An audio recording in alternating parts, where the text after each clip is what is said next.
Mas aí surge uma questão interessante. Quando a gente pensa no clube formador, geralmente a gente pensa nos grandes clubes brasileiros, né? Alguns com uma enorme tradição, como tem o São Paulo, como tem o Cruzeiro, como tem o Internacional, como tem o Atlético Paranaense. Esses clubes também vão passar a sofrer uma fiscalização para ver se cumprem todas as normas sem definidas dúvida, e de que maneira se desenvolverá esse tipo de fiscalização. Olha, até a sanção, a partir da sanção, nenhum clube só passa a ser formador aquele clube que receber essa certificação da CBF. Então, até receber essa certificação, ele ainda não será considerado clube formador. Então, só uma dúvida que pintou aqui, a gente vai desenvolver bastante esse tema em relação à atuação dos empresários. Chegam muitas perguntas, nós já trouxemos aqui várias vezes empresários, acho que é uma atividade que está longe de ser criminosa, né? O cara quer trabalhar com isso. E nós temos conhecimento de várias ações feitas, por exemplo, o garoto aparece com 9, 10 anos de idade. Bom de bola. O empresário vai lá, infelizmente, muita gente com situação financeira difícil, famílias humildes, passando dificuldade, ele chega lá, assina uma procuração, passando a defesa dos seus interesses para aquele empresário, paga uma espécie de prolabore para a família, para o pai, arruma emprego para o pai e para a mãe e tem os direitos econômicos desse atleta. Isso, a lei interfere de que maneira nisso? Ela proíbe isso de acontecer ou é impossível proibir esse tipo de ação anterior aos 14 anos? Anterior aos 14 anos, a lei não prevê nada, porque não existe atleta em formação com idade inferior a 14 anos. Mas o empresário pode fazer um contrato com um garoto de 10, 11 anos. Mas ele é um contrato de um garoto que não tem categoria dentro do clube. Mas ele pode chegar no clube já, o que o Noriega está colocando assim, ele já chegar no clube... Isso é possível. E dizer assim, mas eu tenho aqui uma... Quem cuida nulo de pleno direito a cláusula que prevê o gerenciamento de carreira por parte desse empresário. Abaixo de 14 anos, se houver alguma categoria, terá que ser uma atividade lúdica. Não pode ser uma atividade de formação. Não há, por exemplo, competição abaixo de 14 anos. Não pode haver competição. Não pode até haver uma competição informal, um torneio interno, alguma coisa desse tipo. Agora, um torneio oficial não pode ter, porque o atleta em formação começa a contar a partir de 14 anos. E o Ministério Público não permite que tenha atleta em formação abaixo dos 14 anos nos clubes. Será fiscalizado pelo Ministério Público. Sim, isso é importante, que é para mim, é uma novidade importante. Né? E não era o pleito dos clubes. Eu entendia que, minha opinião pessoal, e eu defendi isso lá no grupo de trabalho, de que nós temos que trabalhar em cima do Brasil real. No Brasil real, os clubes hoje têm garotos de 12, 13 anos nas suas categorias. Sim. E aí o clube serve como um grande guarda-chuva protetor a essas crianças que sequer têm família, sequer têm local para trabalhar. Que se não estiverem no ambiente do clube, que é um ambiente saudável, vão estar no tráfico e em algumas outras coisas. Mas fui vencido no voto e na determinação de que não era possível fazer isso com idade inferior a 14 anos. Na verdade, a sua intenção era até baixar 12. Essa ideia. Baixar. 12. E os clubes foram contrários? Não. Os clubes estão... Eu estava defendendo os interesses do clube. Né? O que foi o pessoal da OIT, Ministério Público do Trabalho, Conanda e Companhia Limitada não permitiam que isso acontecesse. A grosso modo, a gente pode dizer que a vida, então, do atleta profissional de futebol começa aos 14 anos. Aos 14 anos. Aos 14 anos. Antes disso, não se pode fazer um contrato, pré-contrato? Não. Essa figura ela é anulada juridicamente pela nova lei. Ela é anulada e a atividade que tiver dentro do clube terá que ser uma atividade lúdica. O Vilarão teve agora, no início do ano, acompanhando o Sul-Americano Sub-20, que exatamente é esse grupo que, enfim, saiu de um clube de outro. E uma das coisas que sempre chamaram a atenção é aquele grupo de empresários acompanhando os jogos, alguns empresários, não necessariamente empresários brasileiros, mas enfim, empresários até que atuam no futebol europeu. Nenhum deles ainda passou dos 20 anos. O assédio de um empresário em futuras competições como essa, nós vamos ter inclusive esse ano Mundial Sub-20, o assédio de empresários que vêm da Europa, ele tem como ser barrado ali, embora eles já não tenham passado os 20 anos, eles já podem, de certa forma, começar a gerenciar a sua própria carreira, dizendo, não, eu prefiro o empresário Vilarão ao empresário Noriega, então eu quero ficar com esse, não com aquele. Ele já tem esse poder, o atleta? A atividade empresária ela é normal, tá? Mas a gente está querendo restringir a atividade do empresário quando o atleta se profissionaliza. Né? A partir dos 16 anos, o clube tem o direito de fazer o primeiro contrato profissional com o atleta. Aí sim, aí nada mais justo que ele, se ele quiser se representar através de um agente, que também tem uma figura do agente, do empresário, que acaba virando sempre... Tem agente, empresário e procurador. Alguns acumulam. Fica difícil... Alguns acumulam. Acumulam. A grande maioria acaba acumulando. Então, a partir dos 16 anos, é justo que isso ocorra. Eu até acho que a figura do empresário é a criação do dirigente de clube de futebol. Não necessariamente deveria existir empresário para fazer negociação de um atleta entre clubes. O próprio clube poderia cuidar disso, né? Eu imagino o seguinte, você tem qualquer tipo de indústria, você tem uma área de marketing, uma área de administração, uma área financeira, uma área... Só que no clube de futebol não existe uma área chamada área comercial, que é aquela que negocia o seu maior produto, o seu maior ativo, que é o valor econômico do atleta de futebol. Hoje em dia, não necessariamente o clube é o detentor único e exclusivo dos direitos Ainda econômicos. Existe a tal da figura polêmica da pizza. Mas então, muitas vezes a parte menor é do clube. Mas eu entendo, mas o vínculo desportivo está preso ao clube.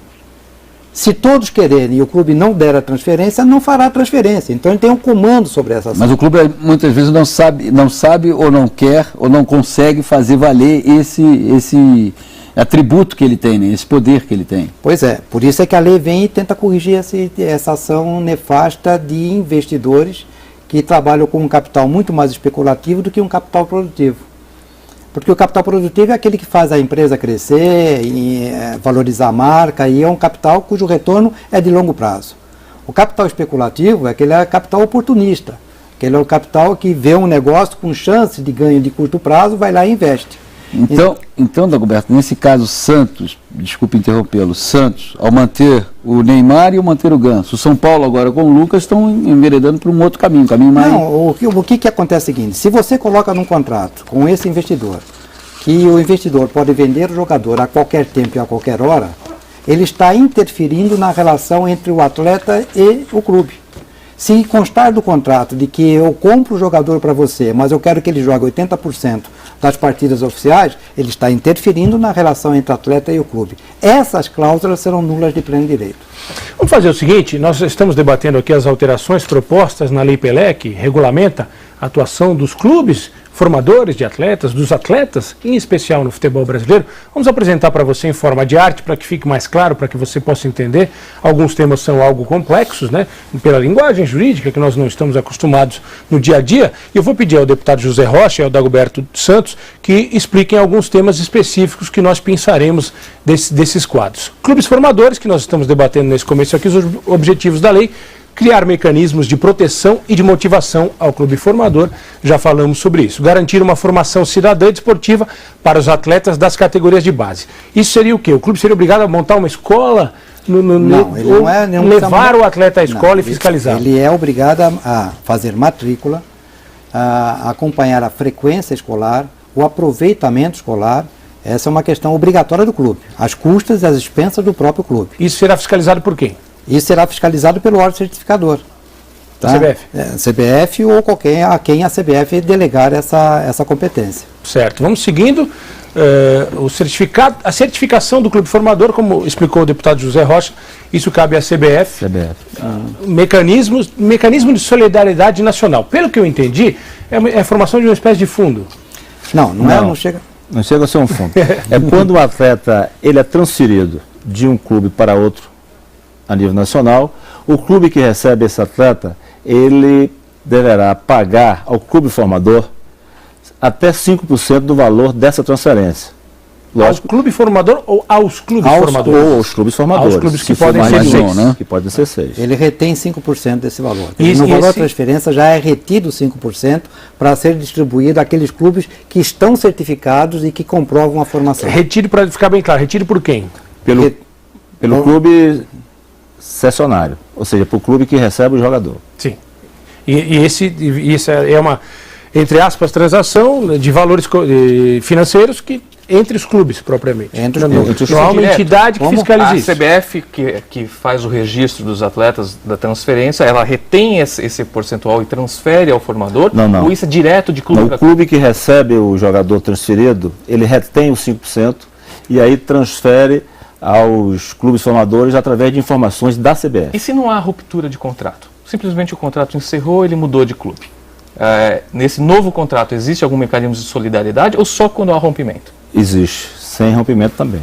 Mas não existe essa possibilidade o clube que recebe esse jogador sem rompimento de contrato, ele paga o direito de transferência pelo valor do direito de transferência, ou seja, o que estaria no contrato do atleta. Não, só para esclarecer, quando existe a ruptura, existe uma espécie de uma multa de rompimento de contrato. Aí o clube formador ficaria com um percentual desse rompimento. Quando não há a multa, não há o rompimento, simplesmente o contrato acabou, o cálculo dessa participação é feito em cima de qual valor? Mas qual contrato que acabou? Contrato de formação? O contrato de formação só termina quando você faz um novo contrato de profissional. Não, aí não existe, porque esse percentual é em cima da transferência. Em cima da transferência e da Quando você acaba o contrato, não existe transferência. Aí você tem que fazer um novo contrato. O contrato tem que estar em vigência. Exato. O contrato tem que estar em vigência. Se acabou o contrato, até você fazer outro, não tem ninguém. Ninguém precisa ser penalizado. O contrato de formação só termina com o contrato de profissional. Profissionalização. Outro dado aqui é a indenização caso o atleta se vincule a outro clube. Isso, para a gente reforçar, o clube formador tem o direito de fazer o primeiro contrato profissional. Não é obrigatório, ele tem o direito. O atleta, se quiser fazer o primeiro contrato profissional com outro clube, ele indeniza o clube formador, é isso? Não, o que existia no passado era o seguinte: a lei deixava muito claro que o clube formador tem direito a fazer o primeiro contrato profissional com um atleta por ele formado pelo período de 5 anos. Perfeito. Só que na contrapartida não dizia que o atleta tinha obrigação. Então você formava um atleta, chegava aos 16, chamava o atleta para fazer o primeiro contrato profissional e dizia o seguinte: eu não quero ficar aqui. E embora. Não acontecia nada. E o clube não ganhava nada. E não ganhava nada. Então todo aquele custo que foi envolvido na formação do atleta ia contabilizado como prejuízo. Certo. Tá certo? Então agora não, nós colocamos uma cláusula que diz o seguinte: terá que indenizar caso ele frustre o clube a exercer o direito de fazer o seu primeiro contrato. Agora, e se ele chegar e disser, o atleta, ele se manifestar através do responsável, até porque tem 16 anos aí, disse assim: não, eu não quero fazer eu quero continuar aqui, mas não quero fazer o meu primeiro contrato profissional com 16 anos. Tem eu problema. quero esperar um pouco. Isso não... Não há problema nenhum. O clube tem o direito. Não é uma imposição. Não é uma imposição. Ele pode fazer o primeiro contrato profissional até os 20 anos. Até os 20 anos. Os 20 anos, sim, aí eles não podem ser mais atleta de formação. formação. E tem também uma preferência na renovação deste primeiro contrato. É isso. O que acontecia, eu mesmo vivi essa situação num clube, de que você vai fazer a renovação do contrato, o clube tem a preferência de fazer essa renovação no contrato, existe uma proposta no exterior para esse atleta, o clube recebe essa proposta, quer exercer o direito de preferência igualando ou superando aquela proposta, e o atleta fala assim: não, eu quero ir para fora. Então ela vai ter que indenizar o clube também por não ter permitido o clube exercer o seu direito de preferência. Agora, uma dúvida que pinta sempre que esse assunto vem à tona para mim: isso vale só para o futebol ou vale para outras modalidades esportivas no Brasil? Profissionais. Que hoje, pela legislação, quais são as modalidades esportivas profissionais no Brasil? É difícil, hein? Essa é uma dúvida que fica, né? O futebol o tênis tem uma legislação específica, diferente. A relação do futebol profissional, ela se dá pela relação de trabalho, né? Você tem uma carteira assinada, o atleta tem uma relação trabalhista sobre a égide da CLT, então isso que torna o atleta profissional. As outras modalidades, essa relação não é bem assim. Porque há casos, por exemplo, eu sei de casos no futsal, de algumas equipes que registram como atleta profissional. Não sei como atua hoje o basquete, no voleibol, mas há casos também de transferências de clubes que envolvem valores, né? De pagamentos de taxas, como se fosse uma cotação de um direito federativo, de um direito esportivo, né? Então, por enquanto, a gente está falando de uma lei que abrange apenas o futebol, é isso? Na verdade, eu sou muito partidário da ideia de se criar um estatuto do desporto, né, consolidado, mas que houvesse uma parte específica para o futebol. Quer dizer, comparar um atleta de futebol com qualquer outro tipo de atleta, corremos o risco de comparar os falsos iguais. Né? Então tem que ter um capítulo especial para tratar o futebol de uma maneira diferenciada em relação a demais esportes. Até pelo que o mercado do futebol movimenta. Né? Exatamente.